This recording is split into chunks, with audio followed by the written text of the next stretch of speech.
I've got an incredible guest with me today, Alison Hayes, founder of Thriving While Disabled. She's lived with functional neurological disorder for years, and through sheer grit, experience, and education, she's become a force for advocacy and empowerment in the disability space. She's also the author of the upcoming book, Thriving While Disabled, Navigating Disability Finances. And let me tell you, the wisdom in this episode goes way beyond money. This is about navigating stigma, claiming your agency, and pushing back on a system that would rather keep you small and silent. So whether you face disability yourself, love someone who has, or have ever felt like society's limitations have tried to define your worth, this conversation is going to challenge you, expand you, and remind you of just how powerful you really are.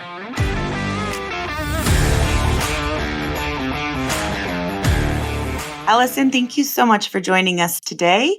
Can you start by sharing just a bit about your journey from living with functional neurological disorder to creating Thriving While Disabled?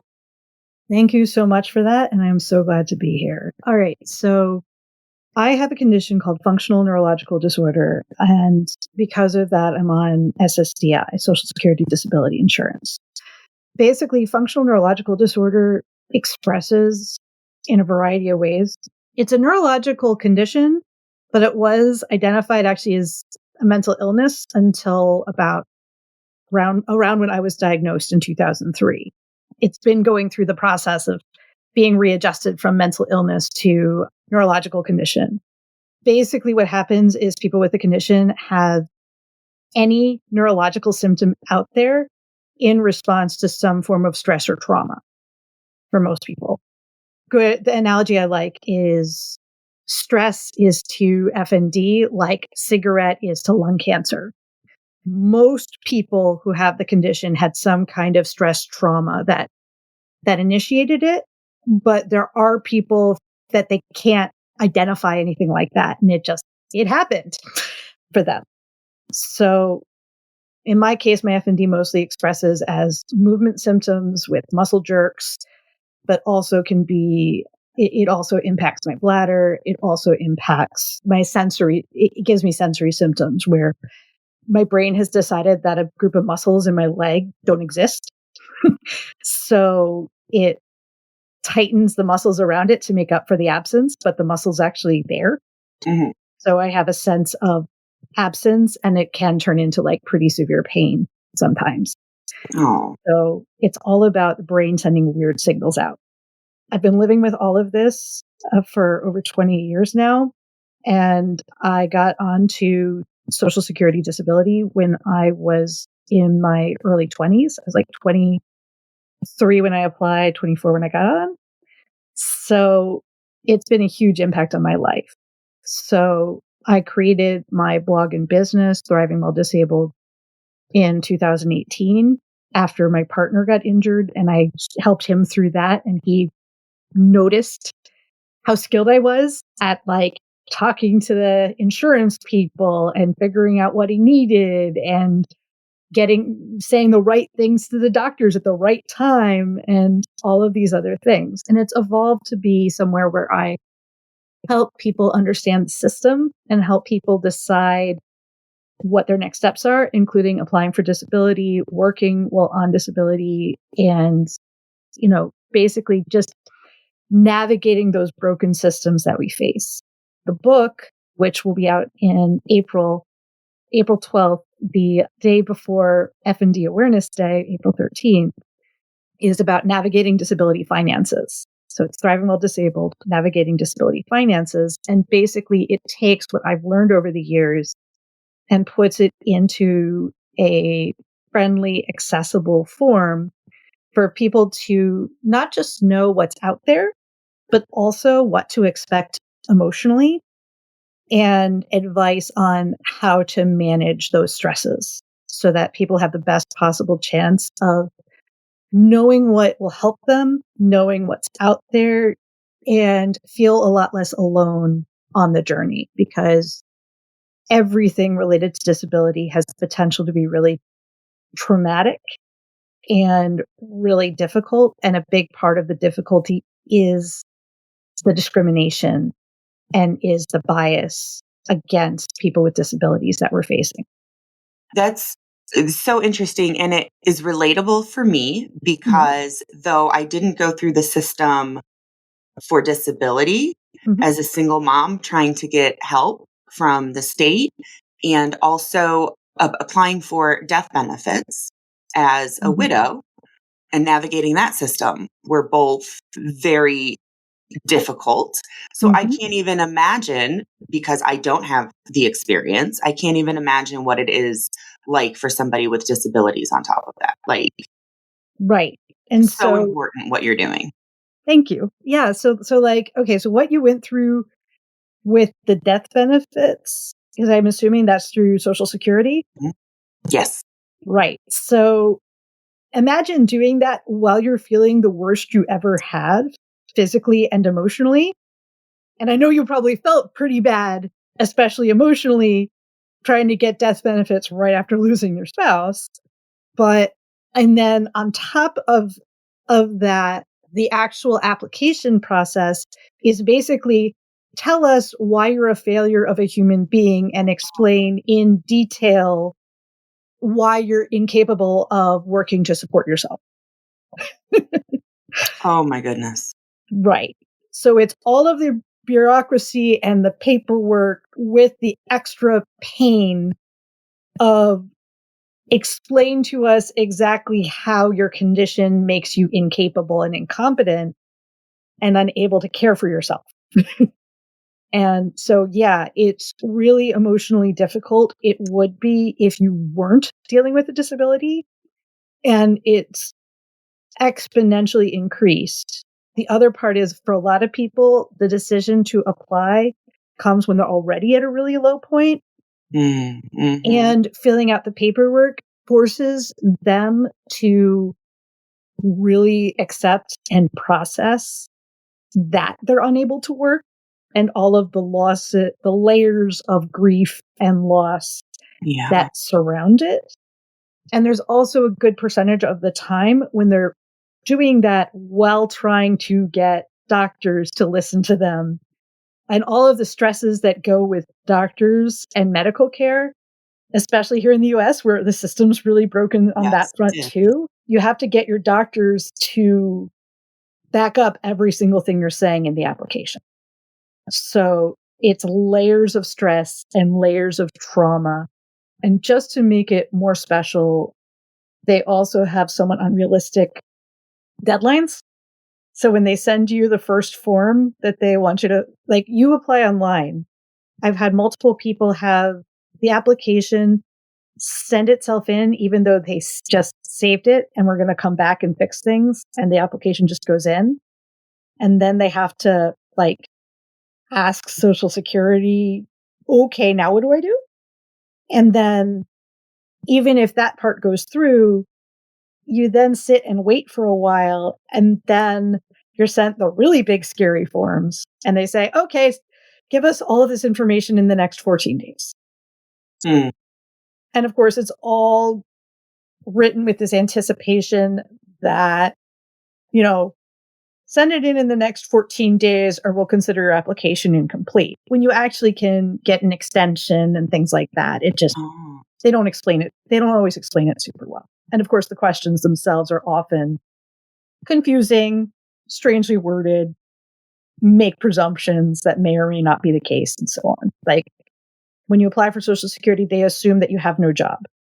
For many people, that's the case, but there are also some people who work a little bit and are under the magic number, substantial gainful activity. And then they have to like alternate between filling out the form like they aren't working and giving their employment information because the form just isn't designed to acknowledge that. So there's a lot of stress, there's a lot of challenges, and I try to help people get through it because it's every piece of it is tough and all of it together feels impossible. And just to make matters worse, there's a 23% acceptance rate of initial applications right now. That's a lot worse than it was when I applied. But yeah, it's it's pretty grim. And you can appeal, and a lot of people don't know the appeals process either, and so on. It's messy and frustrating. Yeah.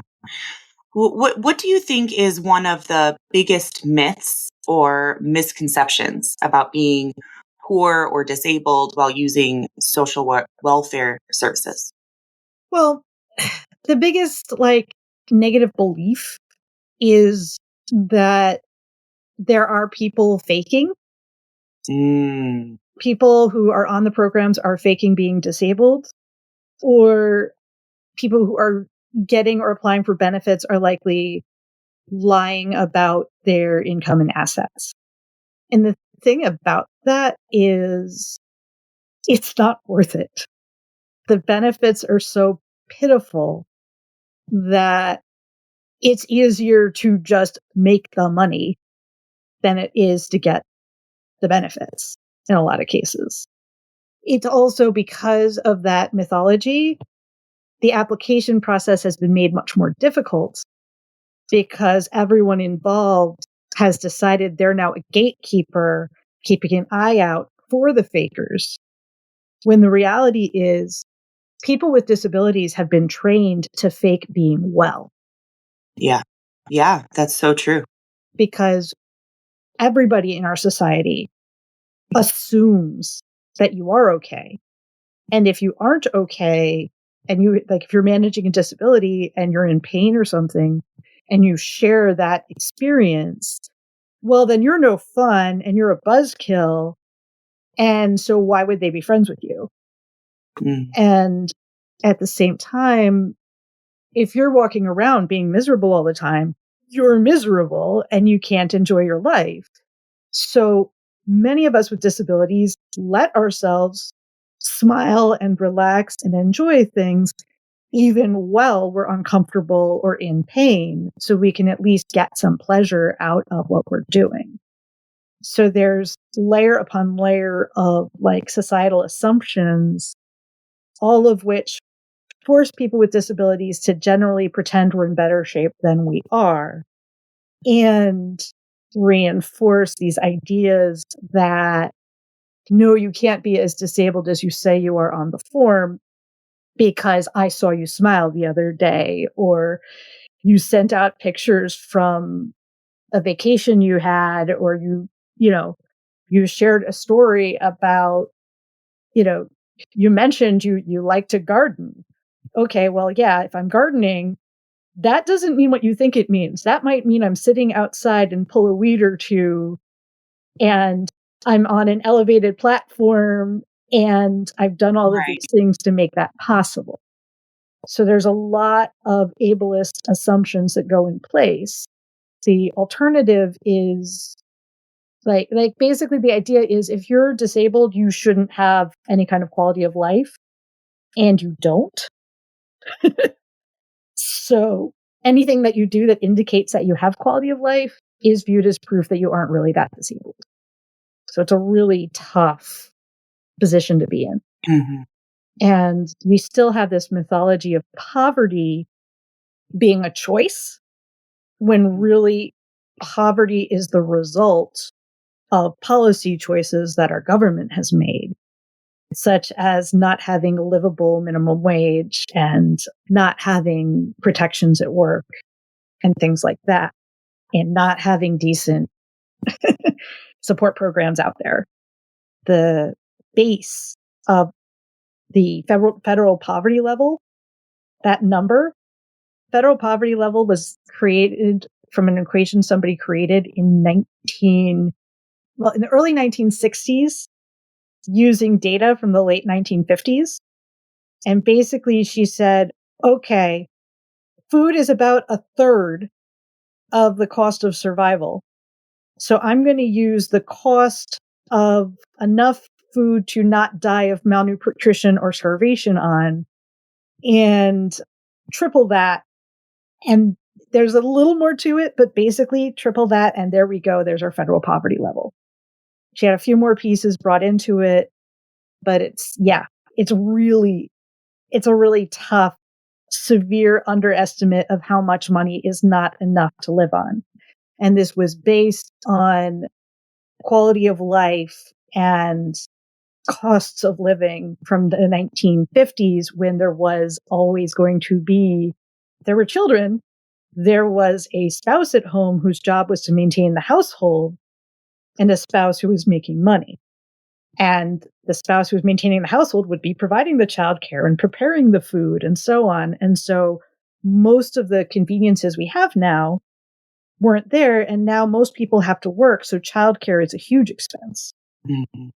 And then the other piece related to that was that also in the 1950s, we didn't have internet or cell phones. Right. And phones themselves were just coming into the picture. So it's a lot more expensive to have a reasonable, like the definition of a reasonable quality of life in terms of cost has changed dramatically. And the federal poverty level does not take any of that into account. So interesting. So many people aren't aware of the different ways that ableism and bias show up for those in disabilities, like you were just talking about, especially in social services. Can you share some of the ways that this has impacted your life? You've already shared a couple, but the heart of this question is, how can we help others recognize and confront that? All right. So the first thing is there's a lot more disabled people out there than you think. We're actually the largest minority in the country and likely the largest minority in the world. Most recently, the CDC has estimated that people with disabilities are 27% of the population. Yeah. And that means there's a lot of people who pass as abled in their day-to-day life because the bias is so severe. Another thing is there's a lot of things that are disabilities that we don't think about. For example, glasses. Needing glasses is actually a disability. It's just our aid for that is glasses, which is the only accessibility aid that's been accepted as a fashion statement too. So the first thing to be aware of is just there's a lot more disability out there than people recognize because it's so socially unacceptable to be disabled or to have a disability. There's also a lot more non-apparent disabilities than apparent ones. So one of the things we tend to do is assume that the person we're talking to is abled unless they have a visible disability that you notice or they've already shared it with you. And even when people share that they have a disability, all too often it's kind of dismissed and ignored. So when you're interacting with people, think about or talk to them about, oh, do you need something to help you see things better? Or are you comfortable walking that far? Or is this an activity you're comfortable doing? Because for a lot of people with disabilities, the question of can you do this isn't what's important. What's important is it actually safe or worth doing for you? So like in my case, when I'm having when I'm not very symptomatic, I can do pretty much anything. But I gave up on driving probably over 15 years ago because my symptoms respond to stress. And well, I live in New Jersey. Driving in New Jersey is stressful because there's a lot of cars on the road and there's a lot of people on the road. And so there's no way I can go anywhere and believe that I am not going to experience stress while traveling. And so what I found was I could safely get myself places, but I couldn't necessarily safely get myself home. And it's much, much easier for a person to get home or get a ride there and back than it is for you to drive somewhere and then have somebody get you and your car and bring them home. So it's not that I can't drive, it's that it's not worth it for me to drive because people assume if I can drive there, I can drive home. And that's not always the case. Yeah, that makes so much sense because you're safe and you're comfortable and you're mentally prepared when you leave, and then you go out and you're faced with the stress and then you got to make your way back. Oh, I get it. I totally get it. Exactly. And if the stress just made things a little harder, or, you know, or on a good day you could handle that little bit, okay, cool. But in my case, I experience stress and like my arm will start flinging around or my legs will stomp. I had a time when I was driving and I lost control of my legs as I was going around a turn, and I was terrified that I would hit the gas as I did all of this. And I was almost to my destination, and I got there, and I was able to pull in and stop. But I then was like, I can't drive home. Like, this is too much stress. I can't do it. And so, I also had times where my hand would just slam into the steering console over and over again, or my head would slam into the steering wheel. So the other concern I had was that I'd scare the drivers next to me, make them nervous, and increase the likelihood of an accident that way, even if I felt like I was in reasonable good control. Yeah.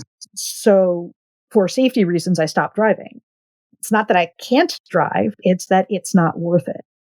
So I maintain my license, but I actively don't drive Right. for these reasons. And a lot of people with disabilities will have things that technically they could do them, but the effort it takes to do it is such a high cost that it's not worth doing.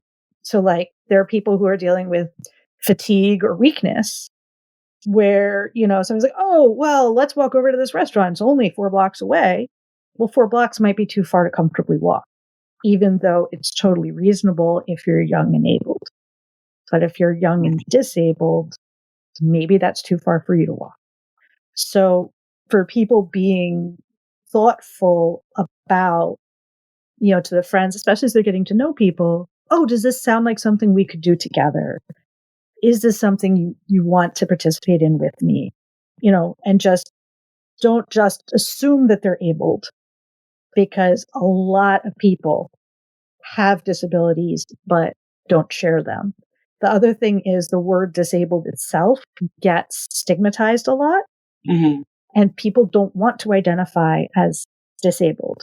So normalize using the word, including, we usually think of disabled as somebody who's permanently disabled.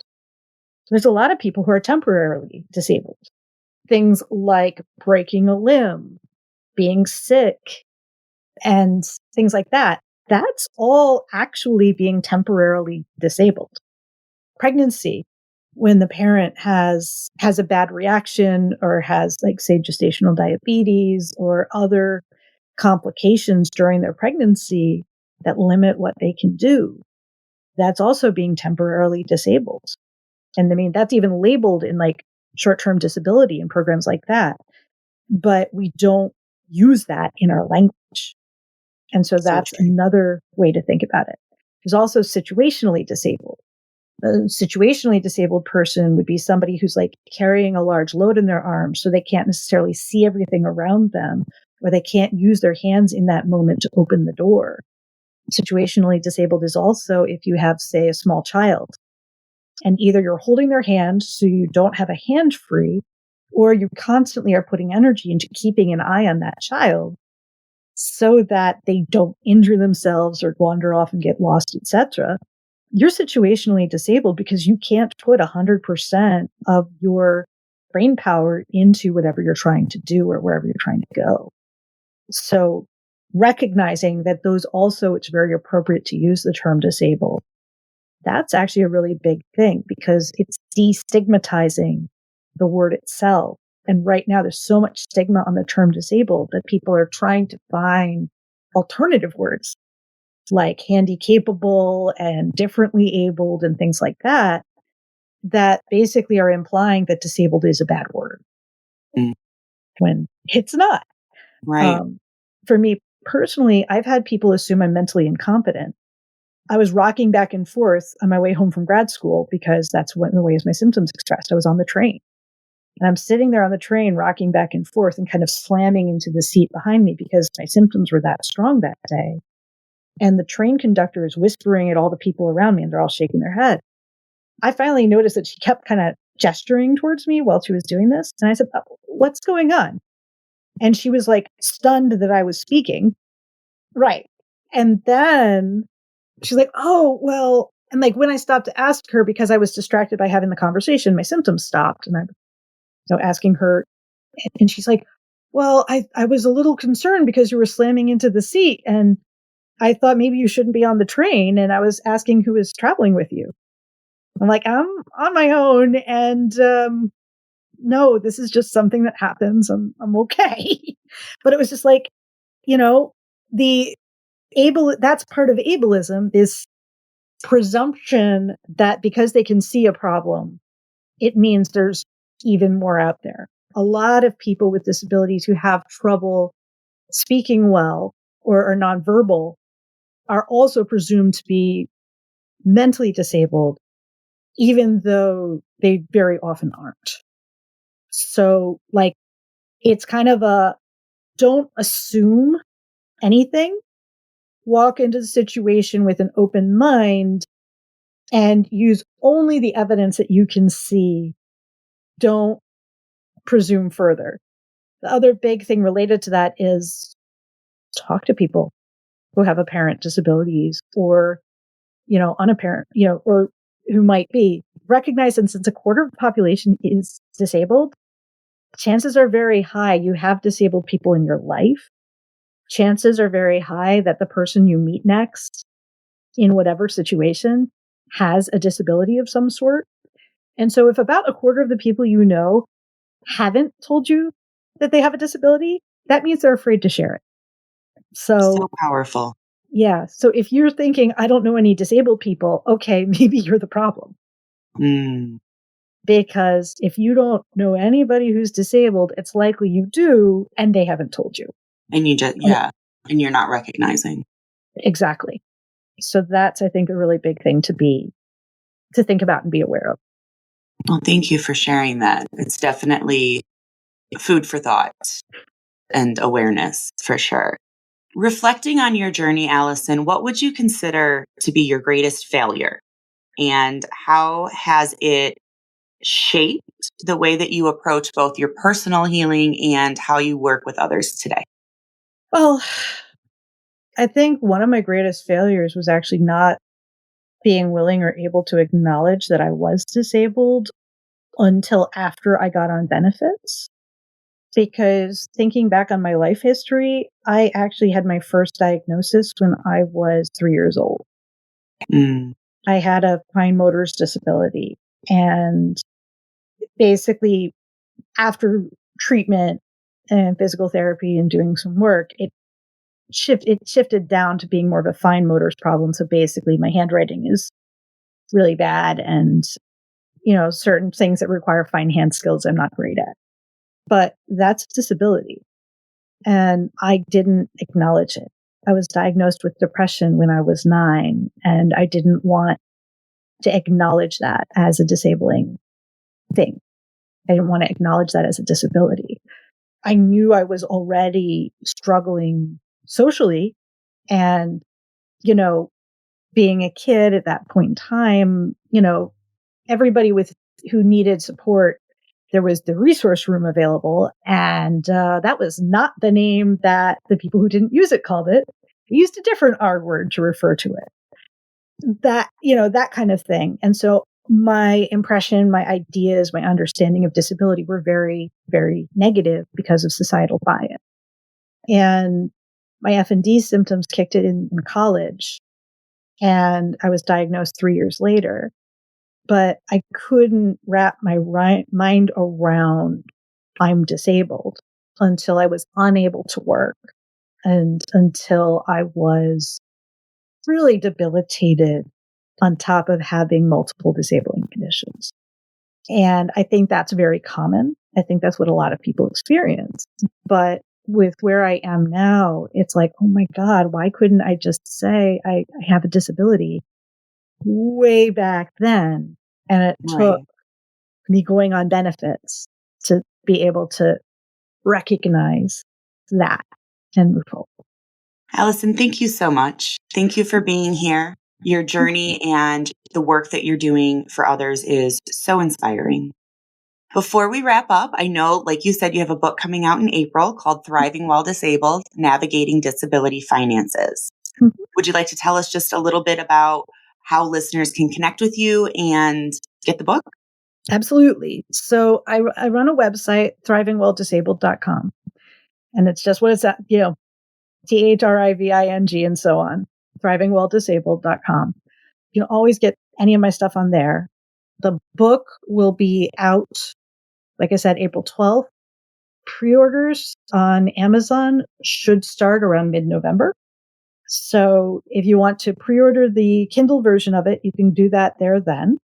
Otherwise, just hop on over to my site, sign up for my email list, and I will share information as the time approaches. But yeah, so Thriving While Disabled, and I'm on pretty much all the social media too, but it's all going to be on, if you do a search for Thriving While Disabled. And we'll find you. Awesome. Yep. Thank you so much, Alison. Thank you for sharing your heart and your wisdom with us today. Thanks so much, Krystal. You're welcome. Mamas, if this conversation resonated with you, please remember that you're not alone and there's support out there for you. Be sure to check out Alison's book and her website. She is a beacon of hope for anyone navigating similar challenges. And that's it. That's all for today. Remember, you are stronger than you think, and you're not doing this only for yourself, but for the next generation.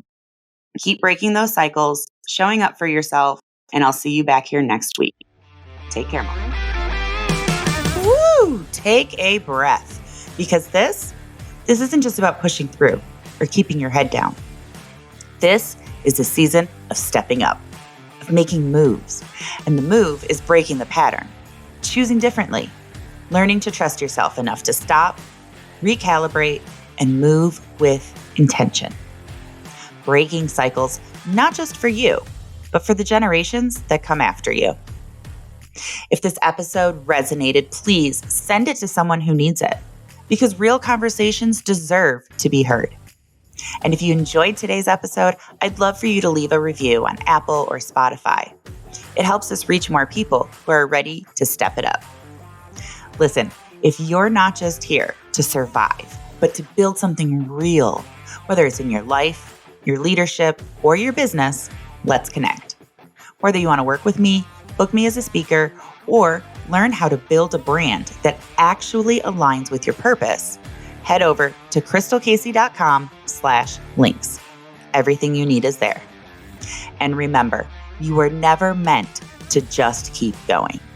You were meant to break the cycle, build something real, and reclaim your power. Keep leading, keep creating, and I'll see you back here next Tuesday.